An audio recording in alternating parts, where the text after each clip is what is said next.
ठीक है स्टूडेंट्स, तो बात करेंगे इस लेक्चर में किसकी, कार्डियक साइकिल की। ठीक है, यानी कि एक पूरी साइकिल कब कंप्लीट होगी कार्डियक साइकिल, देखो 0.8 सेकंड में क्या हो जाती है, कार्डियक साइकिल कंप्लीट हो जाती है। यानी एक बार हार्ट कॉन्ट्रैक्ट होके फिर से क्या हो जाता है, रिलैक्स। कितने सेकंड में, 1 सेकंड से भी कम सेकंड में, यानी कि 0.8 सेकंड में एक बार कॉन्ट्रैक्ट होके रिलैक्स हो जाता है। अच्छा, कॉन्ट्रैक्ट होने को क्या कहते हैं, सिस्टोल। रिलैक्स होने को क्या कहते हैं, डायस्टोल। याद है ना, मैंने पढ़ाया था ब्लड प्रेशर में, ये कितना था 120, ये कितना था 80। ठीक है, अब जब सिस्टोल होता है यानी कि कॉन्ट्रैक्ट होता है हार्ट, तो क्या करेगा, अब जगह नहीं बचेगी अंदर, ब्लड अंदर भरा हुआ है तो क्या करेगा, बाहर निकालेगा उसको। ठीक है, तो सिस्टोल में क्या होता है, pump blood outside the heart, क्या करेगा, बाहर पंप करेगा। भाई कोई चीज दबाते हो, गुब्बारे में पानी भर के उसको दबाओगे, क्या होगा, उसमें से पानी बाहर, बोतल है पानी भरा हुआ, उसको दबाओगे तो क्या होगा, पानी बाहर निकलेगा। आगे बात समझ में। अच्छा, और उसको छोड़ दोगे, ठीक है, तो क्या वापस। ठीक है, तो जब हार्ट रिलैक्स होगा यानी डायस्टोल होगा तो क्या होगा, ब्लड में, हार्ट में ब्लड क्या हो जाएगा, फिल हो जाएगा। ठीक है, क्योंकि कंटिन्यू सप्लाई आ रही है ना तुम्हारी इंफीरियर और सुपीरियर वेना केवा से। इतना कम समझ में आ गया। चलो, तो यही एक साइकिल चलती रहती है आपकी, कहाँ, हार्ट में। ठीक है, तो उसको कुछ बुक्स में जो आपकी बहुत डीप में पढ़ाते हैं उसमें 7 जो वो स्टेप दिए हुए हैं, लेकिन अपना क्या है कि यहाँ हम 3 स्टेप में इसको कंप्लीट करेंगे। ठीक है, कुछ बुक में 3 दिए स्टेप दिए, किसी में 4 दिए, किसी में 5 दिए, किसी में 6, 7, इतने तक है, जितना आप डीप में जाना चाहो। ठीक है, लेकिन 3 स्टेप में कंप्लीट समझ में आ जाएगा आपको। ये आ गई बात समझ में। चलो देखते हैं कैसे। अच्छा, एक बार में 1 मिनट में हार्ट जो है आपका कितनी बीट करता है, 60 से 80 बीट। इतनी बार ये ब्लड को बाहर निकाल के अंदर ले सकता है। आ गई बात समझ में ये चीज। ठीक है, 0.8 सेकंड में एक बार कॉन्ट्रैक्ट होके रिलैक्स हो गया, ये पूरा एक हो गया। ऐसी साइकिल चलती रहती, तो वही चीज क्या है, तुम्हारी कार्डियक साइकिल। अब चलती कैसे है ये, तो कार्डियक साइकिल क्या है आपकी, आर्टीरियल सिस्टोल। एट्रियम कहाँ है, ये सिस्टोल का मतलब क्या है, कॉन्ट्रैक्ट। ठीक है, आर्टरीज आप, एट्रियम आपके होते हैं या ऑरिकल ऊपर साइड में। ठीक है, तो इसका कॉन्ट्रैक्ट होना कितनी देर के लिए कॉन्ट्रैक्ट होता है, सिस्टोल का मतलब क्या है बेटा, यहाँ पे कॉन्ट्रैक्ट होना। ठीक है, इसका कितनी देर के लिए होता है, 0.1 सेकंड के लिए। अब सीधी सी बात है, मान लो इसमें क्या भरा हुआ है, डीऑक्सीजनेटेड ब्लड। ठीक है, भरा हुआ रहता है, हमेशा भरा ही रहता है। ठीक है, अब जैसे ये क्या होगा, कॉन्ट्रैक्ट होगा, क्या होगा ये, क्योंकि क्या हो रहा है यहाँ, सिस्टोल कितने सेकंड के लिए हुआ, 0.1 सेकंड के लिए कॉन्ट्रैक्ट हुआ, पहला स्टेप है ये।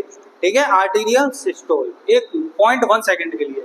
तो क्या होगा कि ये वाला जो वॉल्व है, ट्राइकस्पिड वॉल्व, ये क्या हो जाएगा आपका, ओपन हो जाएगा। ठीक है, और जो ब्लड है वो कहाँ पहुंच जाएगा आपका, राइट वेंट्रिकल में। आ गई बात समझ में, कहाँ पहुंच गया वो, राइट वेंट्रिकल में। अब राइट वेंट्रिकल में पहुंच गया तो यहां से भी कहीं जाएगा, ऐसे तो चला नहीं जाएगा अपने आप, तो इसके लिए क्या होगा, दूसरा स्टेप, वेंट्रिकुलर सिस्टोल। क्या होगा, वेंट्रिकुलर सिस्टोल। ठीक है, अच्छा एक चीज और बता दूं, ये नहीं है कि इसी एट्रियम में ये हो रहा है, भाई साथ में ये भी तो जा रहा है, लेफ्ट एट्रियम, तो इसमें कैसा था, ऑक्सीजनेटेड ब्लड। ठीक है, तो अगर आप आर्टीरियल सिस्टोल 1 सेकंड, 0.1 सेकंड का जब लिखोगे तीनों के बारे में, तो पहला जो लिखोगे तो इसमें आप ये भी लिखोगे कि सुपीरियर और इंफीरियर वेना केवा से ब्लड राइट एट्रियम में आ रहा है, और इधर लेफ्ट एट्रियम में पल्मोनरी वेन से ऑक्सीजनेटेड ब्लड आपका लेफ्ट एट्रियम में आ रहा है। तो ये यहाँ पे ऐसे नोट होता था, यहाँ पे होता था, जैसे ही वो करंट जनरेट करेगा तो क्या होगा, कॉन्ट्रैक्शन होगा, कॉन्ट्रैक्शन होगा तो ये भी दबेगा और ये भी पुश होगा, कॉन्ट्रैक्ट होगा, तो इसका ब्लड यहाँ आएगा, इसका ब्लड यहाँ आएगा। आ गई बात समझ में इतनी। ठीक है, आगे बढ़े, चलिए। अब दूसरा आता है बेटा, अब ब्लड हमारा कहाँ पहुंच गया, यहाँ पहुंच गया ब्लड, कहाँ, वेंट्रिकल्स में पहुंच गया, नीचे साइड में। तो दूसरा स्टेप आपका यही आ जाता है, वेंट्रिकुलर सिस्टोल। कितनी देर के लिए होता है बेटा ये, 0.3 सेकेंड, क्योंकि ब्लड जो है इसके पास ज्यादा आ गया है, तो भाई अब निकालना भी बाहर। अब बात देखो, जैसे ही नीचे के वेंट्रिकल्स आपके क्या होते हैं, ये कॉन्ट्रैक्ट होते हैं, कॉन्ट्रैक्ट होने को क्या बोलते हैं, सिस्टोल। क्या बोलते हैं, सिस्टोल। ठीक है, तो राइट वेंट्रिकल में जो भरा हुआ है ब्लड वो कहाँ जाएगा, पल्मोनरी आर्टरी में। और ये कैसा ब्लड है बेटा, कहाँ जाएगा, किसकी तरफ, लंग्स की तरफ। कौन से वॉल्व के थ्रू जाएगा, पल्मोनरी वॉल्व, या दोनों को मिला के अगर वॉल्व को बोल दे, नीचे वाले दोनों वॉल्व को सेमीलूनर वॉल्व भी बोल देते, लेकिन आप इतना पर्टिकुलर याद रखो क्या, पल्मोनरी वॉल्व को ओपन करते हुए कहाँ जाएगा, लंग्स में। और इस वाले का ये यहाँ जो आ गया था आर्टीरियल सिस्टोल के बाद कहाँ आ गया था, वेंट्रिकल में। तो अब जब ये कॉन्ट्रैक्ट होगा तो ये कहाँ जाएगा, एरोटा में जाएगा। कौन से वॉल्व की थ्रू जाएगा, एरोटिक वॉल्व के थ्रू। तो दूसरा स्टेप समझ में आ गया, इतना समझ लो। ऐसे मान के चलो कि हार्ट आपका एक बार ऊपर से दब रहा है, ठीक है, तो ब्लड नीचे आ गया, ठीक, नीचे से दब रहा है, आपका सिस्टोल हो रहा है या कॉन्ट्रैक्ट हो रहा है, तो कहाँ चला गया, इधर चला गया और इधर, क्योंकि बैक तो जा नहीं सकता। क्यों नहीं जा सकता, क्योंकि यहाँ लगे हैं ट्राइकस्पिड वॉल्व, यहाँ लगे हैं बाइकस्पिड वॉल्व, और दूसरी कोई जगह है नहीं उनके पास। तो जब वेंट्रिकल्स आपके दबेंगे, कॉन्ट्रैक्ट होंगे, तो एक इधर निकल जाएगा डीऑक्सीजनेटेड की तरफ, सॉरी लंग्स की तरफ डीऑक्सीजनेटेड ब्लड, और ये अरोटा ऑक्सीजनेटेड ब्लड एरोटा के थ्रू पूरी बॉडी में चला जाएगा। अच्छा, ये वाली दीवार जो होती है ना आपकी मायोकार्डियल, इधर ज्यादा चौड़ी होती है और इधर थोड़ी ऐसी पतली सी होती है। आ गई बात समझ में, क्लियर, ठीक है। अच्छा, तो ये हो गया आपका वेंट्रिकुलर सिस्टोल। कितने सेकंड के लिए हुआ बेटा, 0.3 सेकंड।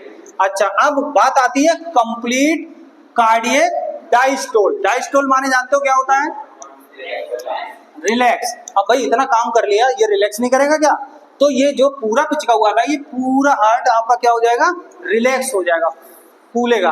तो जैसे ही ये फूलेगा, नीचे वाले वेंट्रिकल्स भी और ऊपर वाले क्या, एट्रियम, तो ऊपर वाले यहाँ से सुपीरियर वेना केवा से और तुम्हारा पल्मोनरी वेन से ब्लड अंदर की तरफ यहाँ से आने लग जाएगा, इसमें लेफ्ट एट्रियम में, और यहाँ से इस वाले में आने लग जाएगा। आ गई बात समझ में। और जैसे ये फूलेगा तो ये भी यहाँ पे थोड़ा बहुत ब्लड आपका यहाँ पर भी आ जाएगा। आ गई बात समझ में।